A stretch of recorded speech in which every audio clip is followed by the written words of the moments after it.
Next question. An object of mass 2 kg, let me start the timer.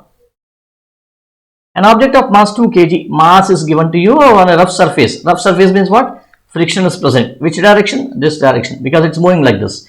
Person pushes the object in the straight line with a force of 10 Newton through a distance d. Okay. Resultant force acting on the object through d is 6 Newton. What do you mean by that? Which means 10 Newton minus frictional force is equal to 6 Newton. Which from here what you can do? You can just say frictional force is equal to 4 Newton, right? So what is the value of the sliding coefficient of friction? When object is sliding, how is frictional force given by? Frictional force given by mu times n. What is normal force? Normal force is m times mg, right? Normal acts like this, mg acts like this. So m times mg. So mu times mg, which should be equal to mu times, what is m here? M is 2, which should be 20 over here. Friction we already found 4. So mu should be equal to 4 by 20, which is equal to 1 by 5, which is equal to 0.2. So where is 0.2 is here? So these two are incorrect. Then what is asking? And the object, and what is the acceleration of the object? What is the acceleration? Acceleration, how do you find? Net force is equal to m into a, right? So therefore, m into a should be equal to 6 Newton.